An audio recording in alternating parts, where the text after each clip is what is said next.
Our standard of living has improved enormously in the past century.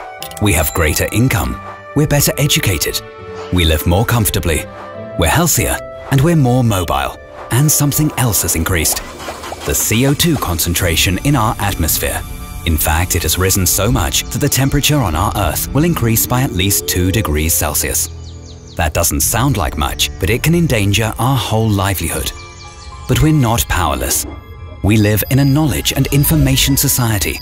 It's up to us to use this knowledge not to exceed the 2 degrees Celsius mark, and therefore to avert the worst climatic catastrophes. We can do this, for instance, by asking ourselves what actually constitutes environmentally friendly product manufacturing. Let's consider something like this ballpoint pen. Some manufacturers think it would be enough to color the product green to sell it as green. Others in turn buy environment certificates to compensate for resulting CO2. And they don't do anything else. But does that get us any closer to achieving the goal of a CO2-free society by 2050? We need to think further. This stamp from Trodat, for instance, the original Printy 4.0, is around 30% smaller and significantly lighter in comparison to its predecessor model.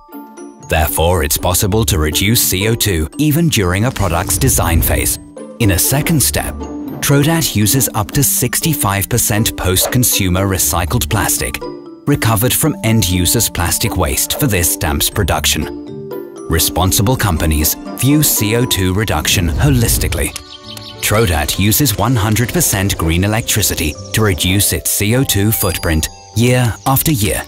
Offices are heated through production heat reclamation, and machines are cooled by outside air. Only in the last step, Trodat compensates the unavoidable CO2 emissions by investing in gold standard climate protection projects recommended by the WWF. Thanks to that, renewable energy is produced where otherwise a coal-fired power plant might have been built. And instead of being a role model with only one product line, Trodat commits its core business to environmental and climate protection. So as of 2013, nearly 2/3 of all the stamps Trodat sells offer climate neutrality as standard, to maximize the positive effect for our environment and our climate. Trodat, creating originals.